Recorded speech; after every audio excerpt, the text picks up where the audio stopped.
welcome back to the Basic Bible Podcast. I'm your host, Kevin Thompson, and here, sitting to my left, and so to my left in every way possible, the one, the only, Ray Jewell. Ray, welcome back. Yeah, thanks, Righty.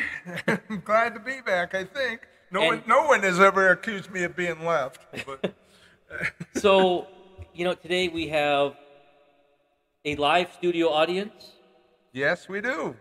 So do you want to introduce the audience?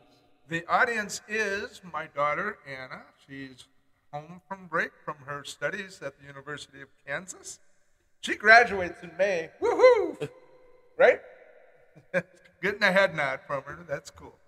But yeah, so she's here trying to get some things done while she's being my chauffeur when it gets to be dark outside. That's going to be rough, chauffeuring you around. Chauffeuring me around. Well, I probably fall asleep on the way home because it's dark. But, yeah. Well, hopefully the pay is good. Well, okay, I guess we won't We won't go there. All right, well, so we are in here live at our new quote-unquote studio. I've got everything set up. But Ray, I hate to say you weren't the first guest. Oh, no. To use all of our stuff here. Well, So Dayton Bennett beat you. Dayton, that's an affront. Dayton's a great guy, and if I was going to lose out to somebody, it'd be nobody better than Dayton. Dayton pulled a Ray today. He did. What did we had a episode all set, ready to go. Had the show notes typed out and everything. And the first episode, we didn't cover a single thing we were set to talk about. So we actually wound up doing 2 episodes on what should have been a 1-episode program. And actually, we're talking about a third now.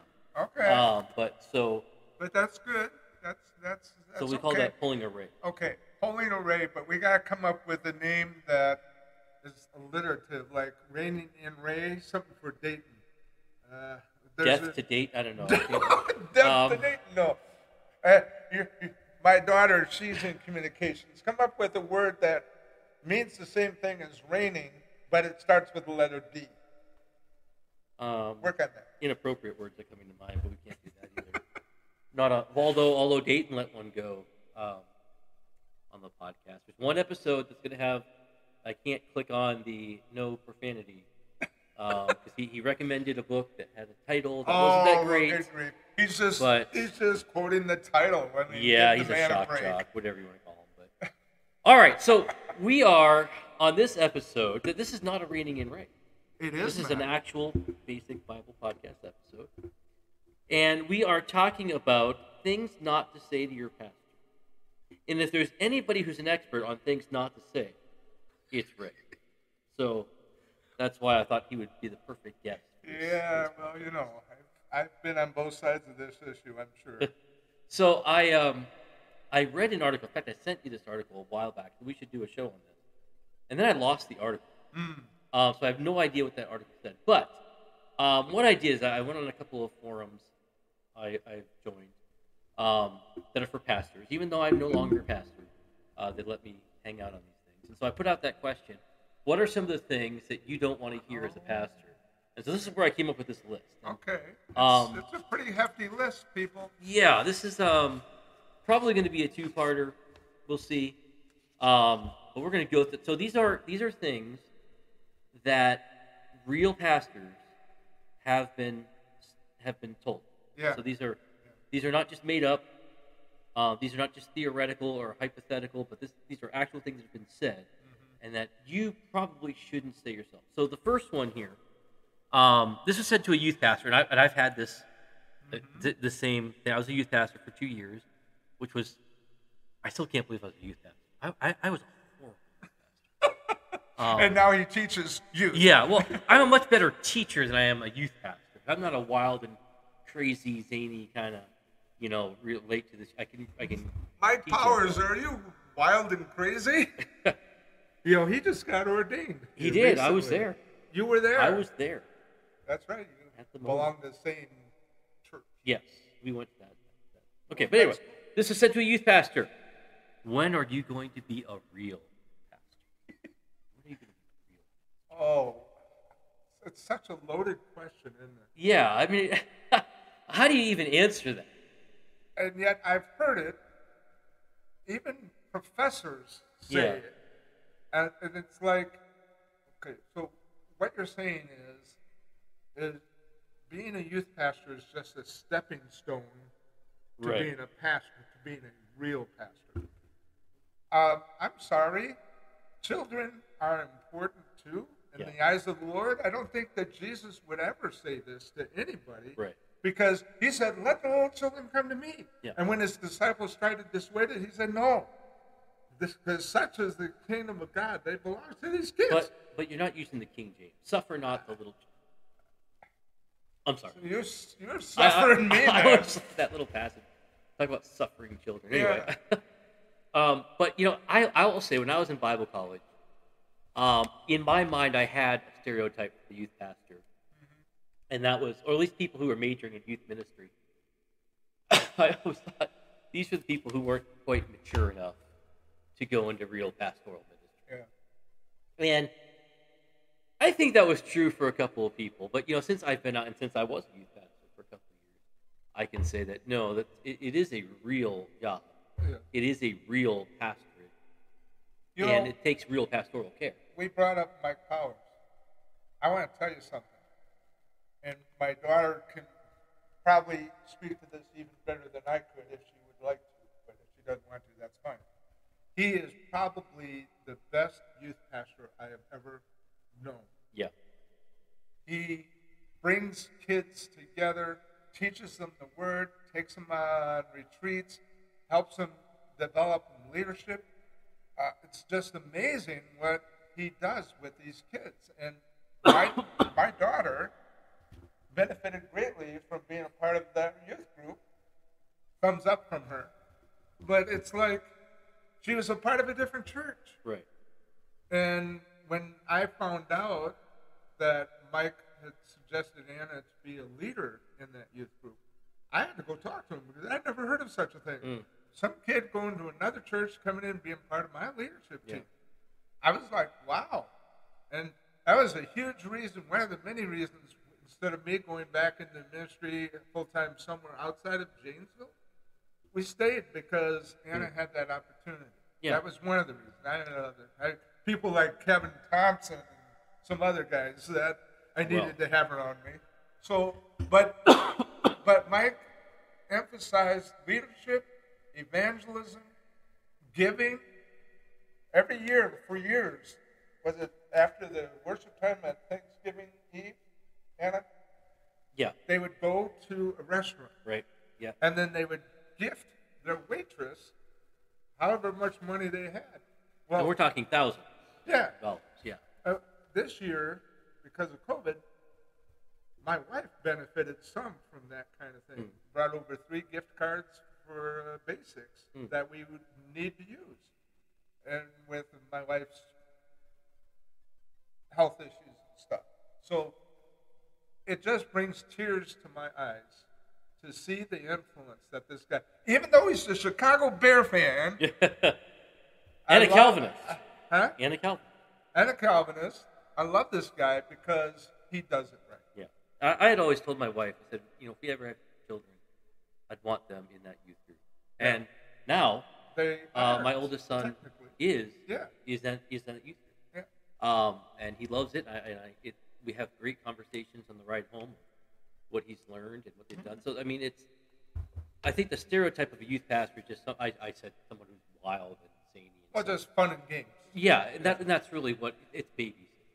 Yeah. And it doesn't have to be. In fact, I know there are some churches, you have what you call the, I just lost it, like the family-focused church or something like that, that doesn't believe in youth ministry, that everything has to be with the family. Yeah. And I disagree with that. I think, as someone who's just gone through surgery and through, I had to see specialist doctors who specialize in certain areas. Yeah. And so I don't think it's wrong to think that even within the church, there are people who specialize in that particular form of ministry. It is a ministry, and it can be done right. And I think, again, you and I have seen that firsthand. Well, when you work it in conjunction with the family, right, and you're partnering with the parents with the understanding that we're not taking your kids away from you. We are trying to enhance Right. how they relate to the world and to you as parents. That, I mean, if it's just a time to have fun and goof off and complain about your folks, then yeah, that's wrong. But when you're working together for the common goal of bringing these children up in the ways of the Lord, Yeah. that's a recipe for success. Which leads to a very important question: why hasn't Mike Powers been on this podcast? That would be Actually, that would be on you. He is scheduled to be on here at some point when we're doing our series on the Apostles' Creed. That's been over a year in the making, my friend. Yes, I know. And Life happens. It will be done at some point. We've recorded 4 of those actually, and we'll be doing 2 more tomorrow. Okay. But he will be on the podcast at some point. But anyway, okay, so we are almost halfway through the podcast, and we've covered number 1. And we've got 2 pages. It was going to take a while. All right, let's get to the second part here. Okay, so I think all of these next 3 have a common theme. Okay. Can I talk to you for a minute right before the church starts? Or right before the church starts, I need to talk to you after the service right away. Or so right before the message, hey, I got something I need to talk to you about. Ray, you served as a pastor. Why is that irritating? Why is that a problem? Well, I mean, you lose your focus. Yeah. You're worried about what it is they want to talk about. The worst thing that along these lines that ever happened to me, 1 year, I had relinquished worship as far as planning it and whatnot. Okay, take it and run with it. Yeah. Well, it happened to be Halloween. And this lady, her birthday was on Halloween. She came all ready to talk about Halloween. I forget, she had some kind of outfit on. And this is 5 minutes before the service, and I said, no. And I handed it over to Annette to deal with. That was probably the beginning of the end of my time there at that church. But it's like, I was broadsided 5 minutes before the service, and I had no idea. And at least there should have been some discussion about it instead of doing it. I mean, that's why I handed it over to Annette, because I knew if I had tried to deal with it with my temperament and then having to go into a worship service, it would not have worked. So people may be well-intentioned on this, but they're not thinking, all right, so this is, as a pastor, this is like your main thing throughout the But it's not the only thing. No, it's definitely not the only thing. But it's a thing that you've been preparing for, and preparing for, and your heart and your soul is invested in this, and then you want to sidetrack and derail that to talk about something that may not be as important. It might be, but it's very rare. Yeah. Very rare. So that's not a good idea to do. And frankly, I've had to be careful about that because I am so close to my pastor. Right. That I have to remember to wait until after the service to talk to him about anything. Because if I start beforehand, I mean, other than just hi kind of thing, I can, because you know how my mind works. Yeah. Does it work? I get off. Well, that's debatable.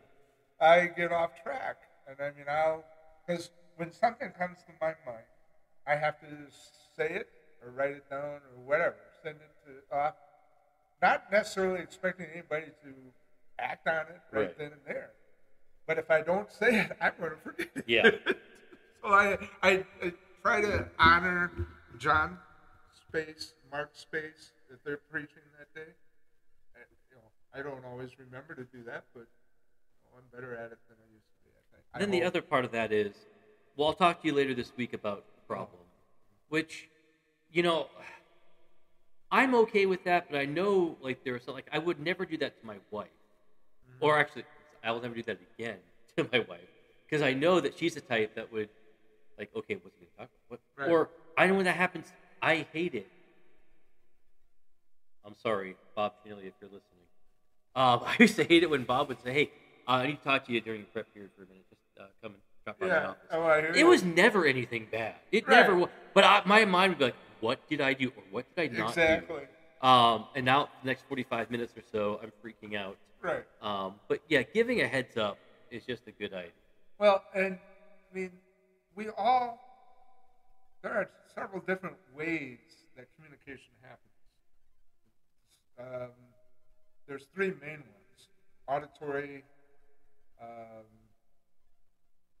visual, and kinetic. Yeah. I'm much more visual, and then my second is kinetic, hands-on. Yeah. Auditory, I'm not the greatest at. I mean, I communicate that way, but that's the way pastors are. Right. But if I'm trying to learn something, it's better if somebody sends me an email when I can look at it on my time frame instead of jumping me 5 minutes before I have to be involved in leading worship in whatever capacity. And I'm trying to get better at this because, my pastor, Phil, he and I text, and I try to remember to say, "Hey, let's meet up. We're going to talk about this." Yeah. Just to make sure that he's... All right, let's move on to another one here. Well, now, the opposite of that is on here somewhere. Oh, not the opposite, but, okay. Not saying anything. Or, but what I mean is this. People will say they. They say. Okay, yeah. They say. Yeah. Okay. Who are they? People are saying... Pastor, I need to talk to you because people are saying X, Y, Z. What people? I want to know how many. Are they the ones that can get rid of me? Yeah. Or are they just others who are disgruntled about something? What, I mean, is it two Or is this people? just your wife? Is it just your wife? Or is it just you? Or is it just you? Yeah. Or is it a handful of people? Right. Or is it the whole congregation?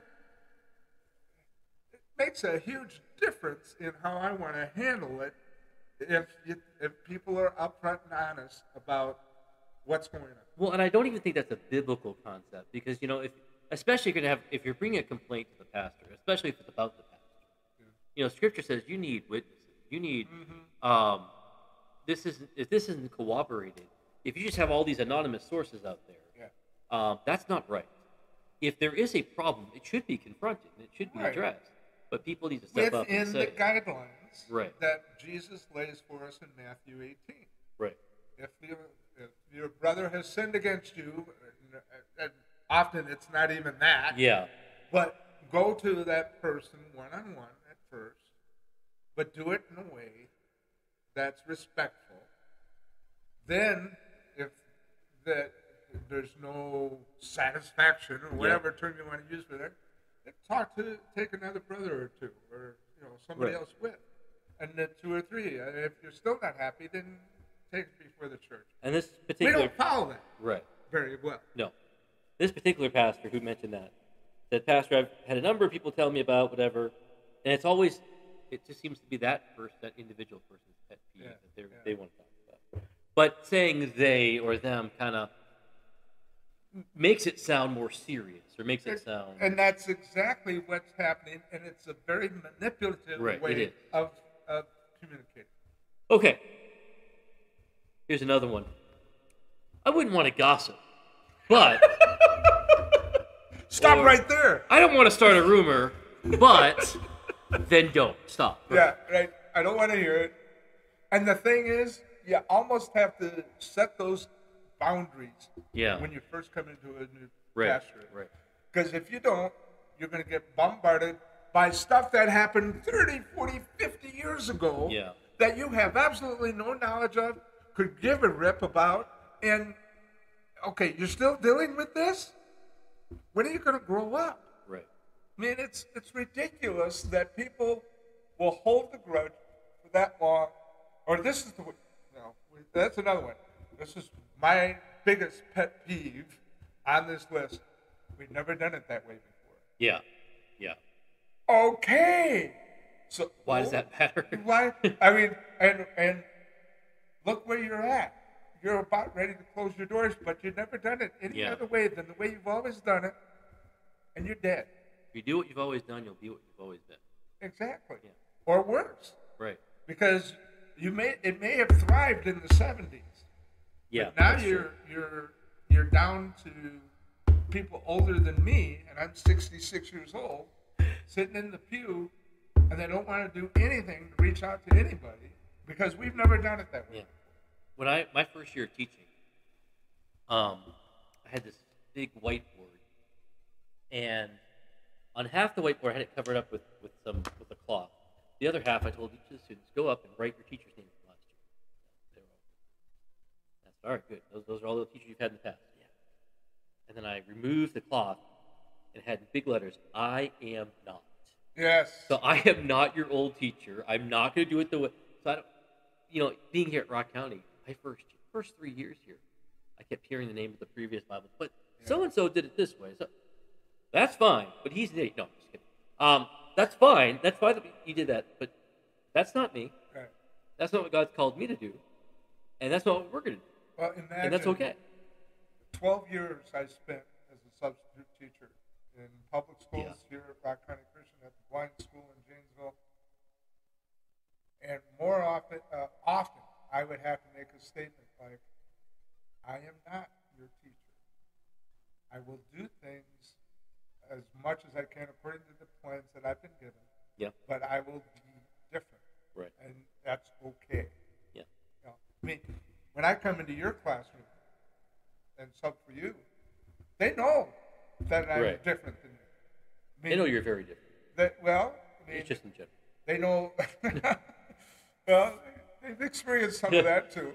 But the fact that you and I disagree on the whole Calvin Arminian thing, we disagree on some other stuff. But they know that we love each other too. Yeah. We are brothers in Christ, more so than I am with almost anybody in the whole world. But they also know that whatever they do is going to get back to them. Because we communicate. And that's a helpful deterrent behavior and stuff, typically. But I love coming to your classroom because.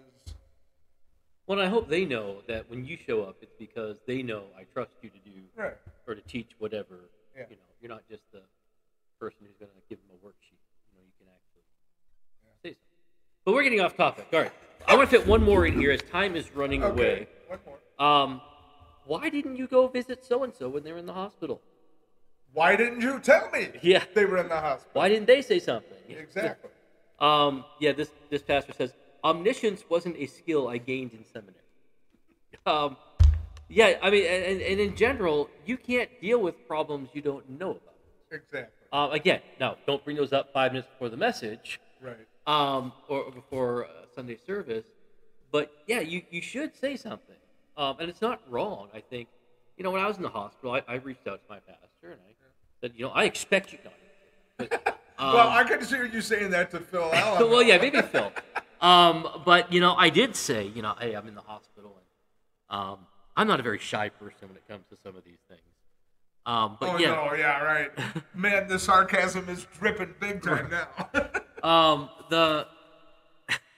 The pastor can't deal with problems he doesn't know. And, again, he doesn't... Frankly, the hospital, why is that always the pastor's job? Right, that's another thing, yeah. We are to care for each other. That's one of the problems I have with the way the American church or even the modern church views the role of pastor. He or she is not the do-it-all.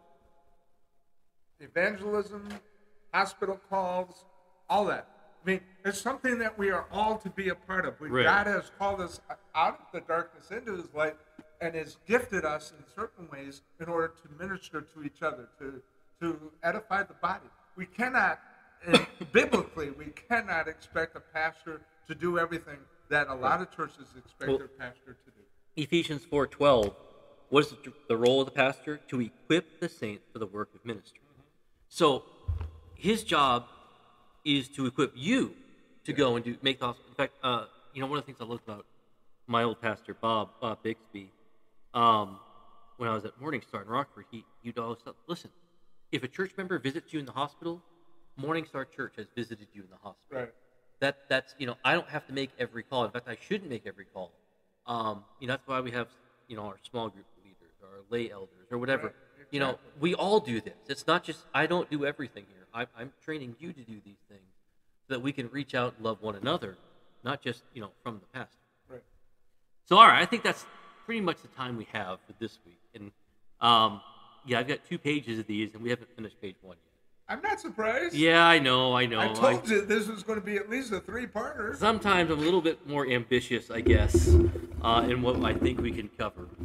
But all right, so our recommended resource this week is an article actually submitted by one of the pastors in this forum I was at. But it's the article entitled "The One Sentence Pastors Hate to Hear" by Thom. The One Sentence Pastors Hate to Hear. So I'll have a link to that article. It'll go into some of the things that we've just talked about. Anything Thom writes about the church is usually pretty right on. Yeah, it's certainly something to consider. He's done a great job. All right, so join us back next week. We're going to be here with part 2 of this. And so don't forget to check out our website, www. I know I don't have to say www.basicbiblepodcast.org. Just go slowly. And I know I don't even have to say that, but I'm old, and that's what I do. I was telling Dayton, this is true of you and I both. We existed before the internet. Yes. Before Al Gore invented the internet, we were both alive, so it's still a new thing to me. Anyway. I existed before computers.